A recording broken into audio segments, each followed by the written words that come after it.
जय बोलो देवादिदेव 1008 श्री भगवान महावीर स्वामी की जय जय जय। अहिंसा परमो धर्म की जय जय जय। परम पूज आचार्य गुरुवर श्री विद्यासागर जी महाराज जय जय जय। पूज्यवर मुनि श्री प्रमाण सागर जी महाराज की, मुनि श्री संधान सागर जी महाराज की, समस्त मुनि संघ की नमोस्तु।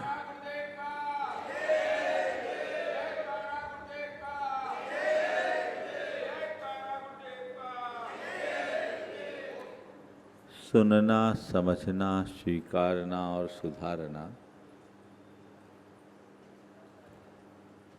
आत्म रूपांतरण के ये 4 मूल आधार है। सुन के समझो, समझकर स्वीकारो और स्वीकार करके अपने आप को सुधारो। इस आशय की बात मैंने आप सबसे कल की थी। आज दूसरी 4 बातें आप सबसे कहना चाहूँगा। स्वीकार करो, स्वीकार करो, सत्कार करो। स्वीकार, सत्कार, प्रतिकार। स्वीकार, सत्कार, प्रतिकार और बहिष्कार। 4 शब्द हैं। अगर जीवन में हमने इन्हें ठीक तरीके से समझ लिया तो तय मान करके चलना, हम हर पल अपने जीवन को आनंदमय बना सकते हैं। सबसे पहली बात, जीवन में कुछ भी घटे उसको स्वीकार करो।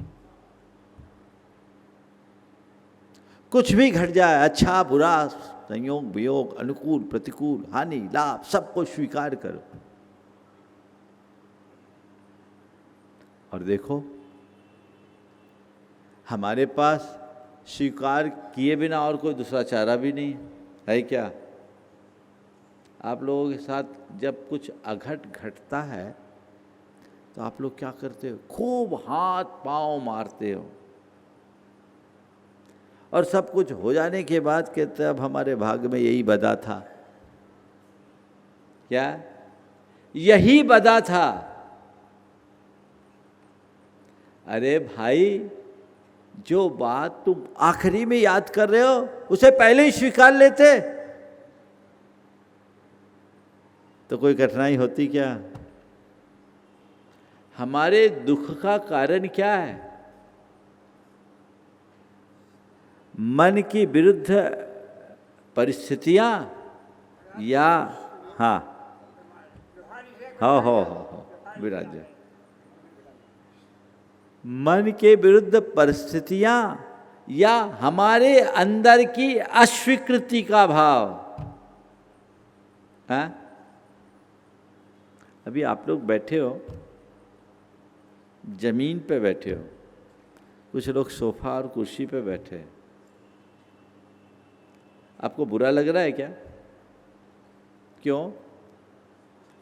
आपने स्वेच्छा से ही नहीं इसे स्वीकारा है कि गुरु चरणों में कुर्सी पे क्या बैठना, कुर्सी पे तो वो बैठे जो लाचार है।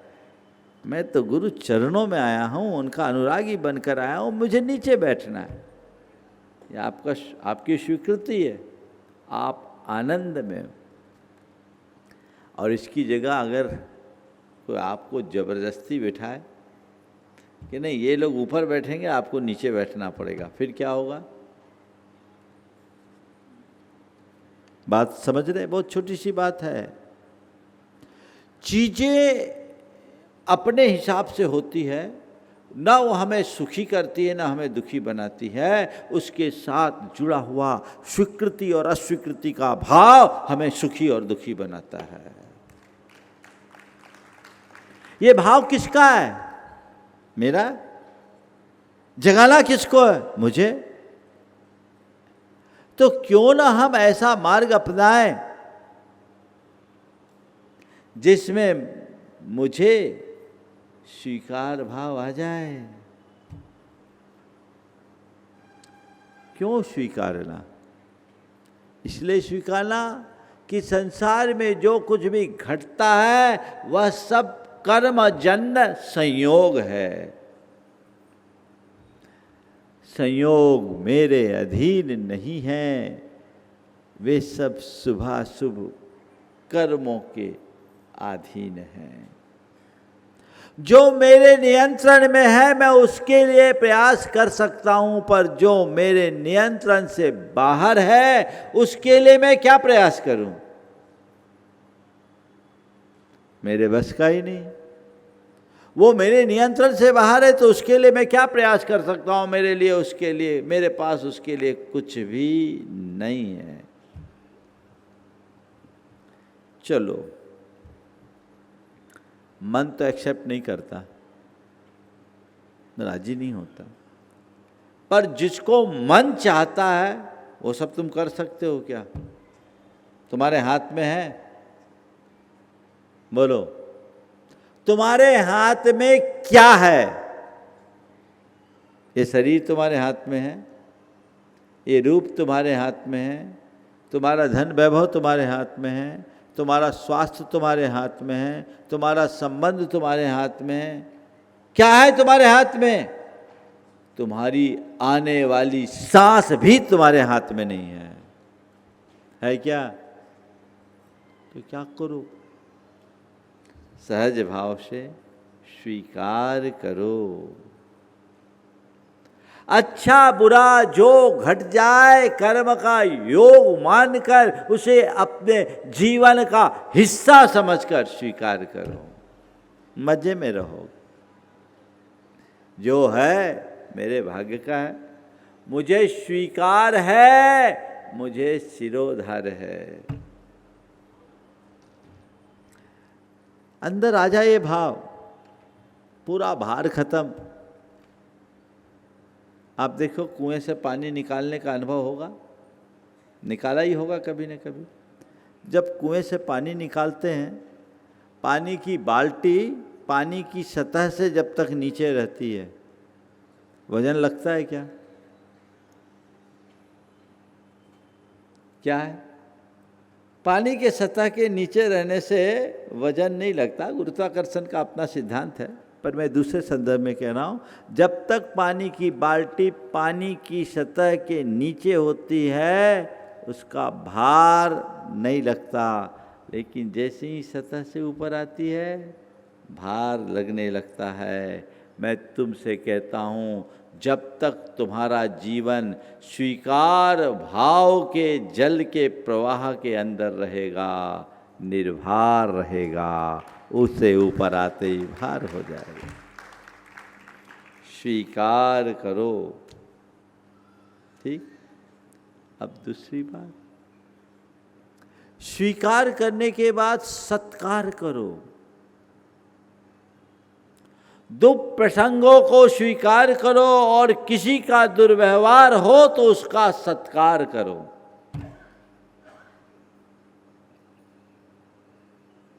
है ये क्षमता? कोई तुम्हें गाली दे और गाली देने वाले को भी तुम धन्यवाद दे सकोगे? हाँ महाराज, हम तो धन्यवाद देने वाले को गाली देते हैं। आप ये बोलोगे गाली देने वाले को धन्यवाद दें, ये तो हमारे साथ संभव नहीं है।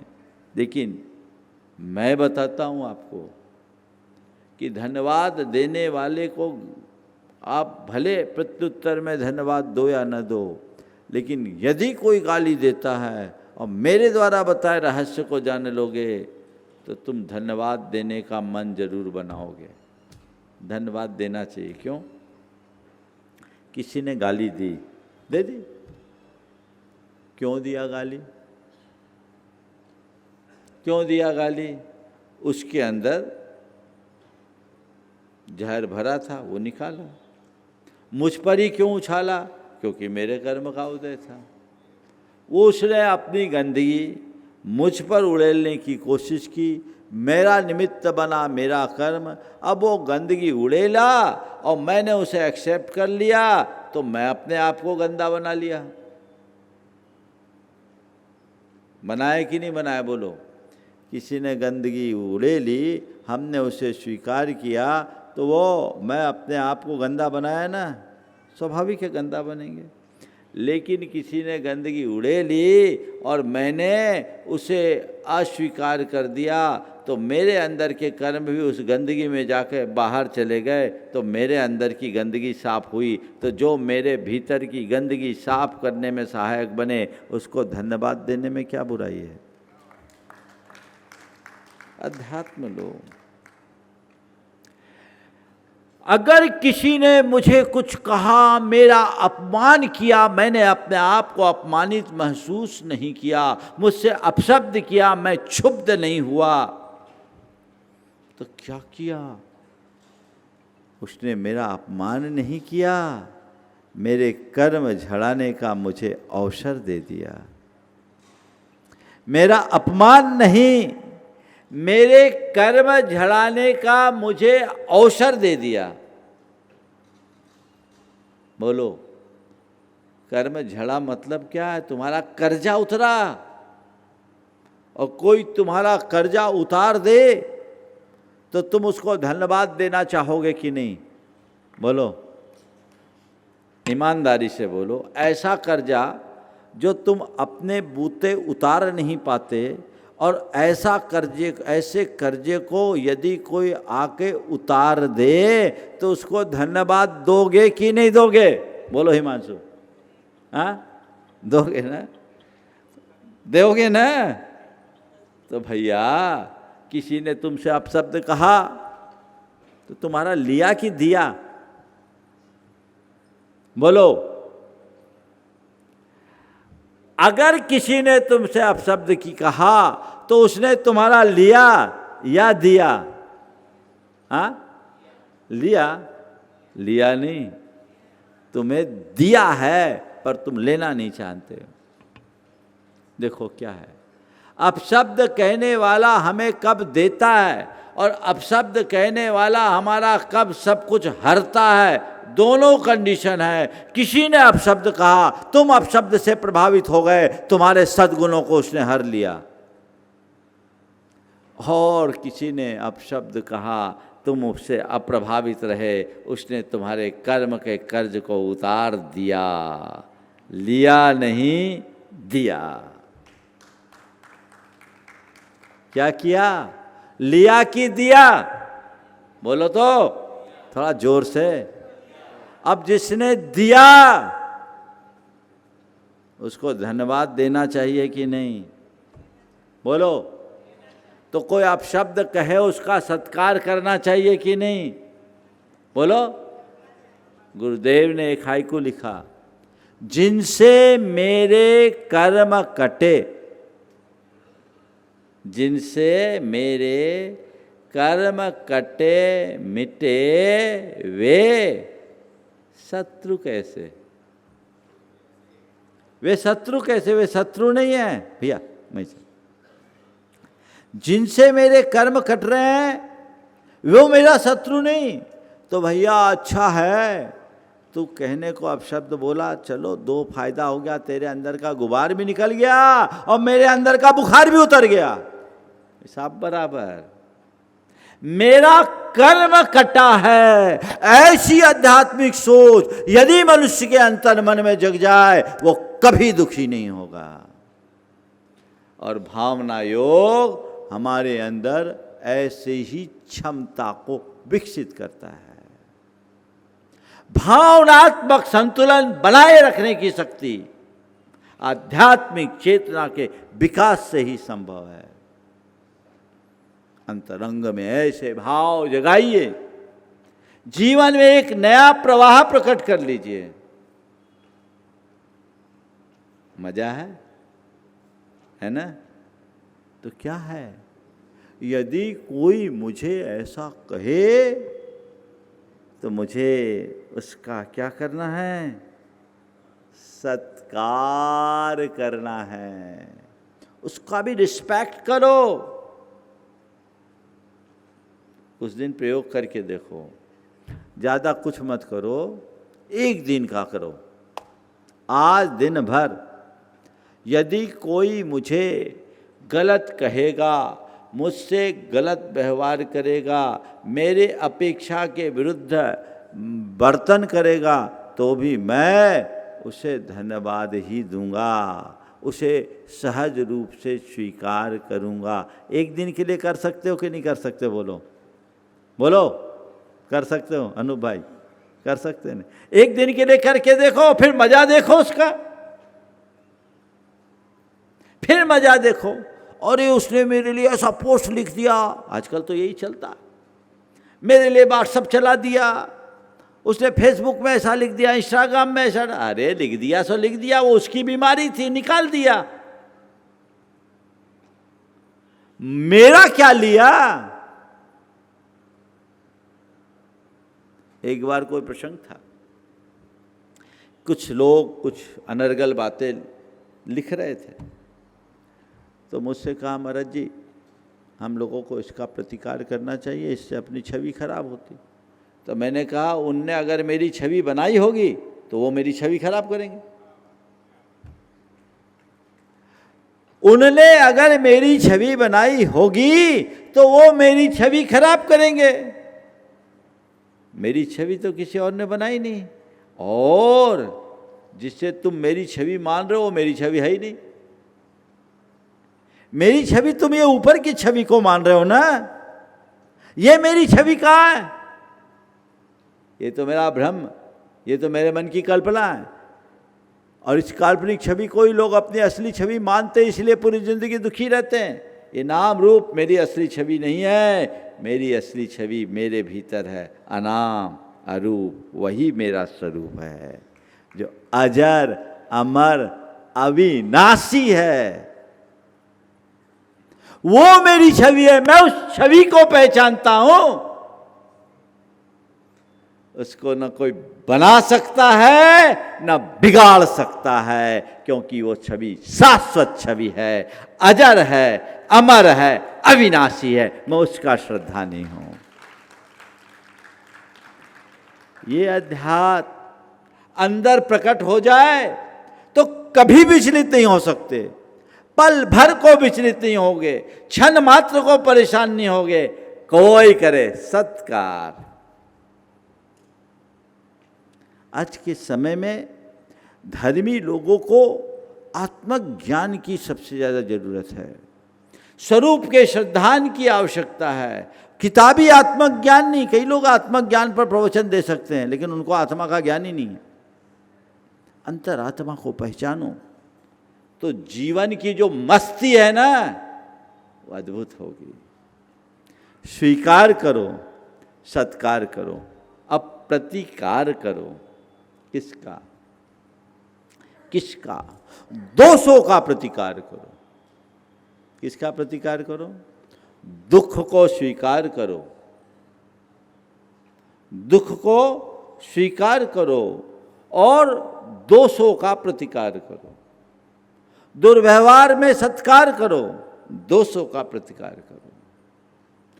तुम्हारे अंदर के जितने दोष हो उनको स्वीकार मत करना, अपने अंदर उतरो, देखो मेरे अंदर कौन कौन से दोष हैं, कैसी कैसी दुर्बलताएं,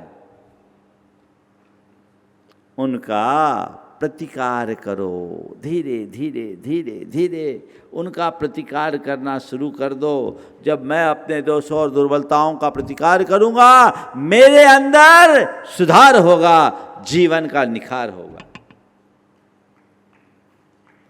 तो सुधारना पड़ेगा ना। लेकिन लोग अपने दोषों और दुर्बलताओं का सत्कार करते हैं, गुणों का प्रतिकार कर देते हैं। उल्टा है, गुण का सत्कार होता है, गुणी का सत्कार होता है, दोष का प्रतिकार होता है, दोषी का नहीं। ये भी ध्यान रखना, गुण और गुणी का सत्कार करना, दोष का प्रतिकार करना, दोषी का कभी प्रतिकार मत करना, क्योंकि दोषी में सुधार हो सकता, वो प्रतिकार के लायक नहीं है। और अंतिम बात, बहिष्कार। किसका? किसका बहिष्कार करो? अपने दुर्गुणों का बहिष्कार करो। बहिष्कार किसको बोलते हैं? उसको एंट्री न देना ही बहिष्कार है, उसमें सम्मति न देना ही बहिष्कार है। ऐसा सत्प्रयास सबको निरंतर करते रहना चाहिए, जो हमारे जीवन के सुधार का कारण है। बोले अहिंसा परमो धर्म की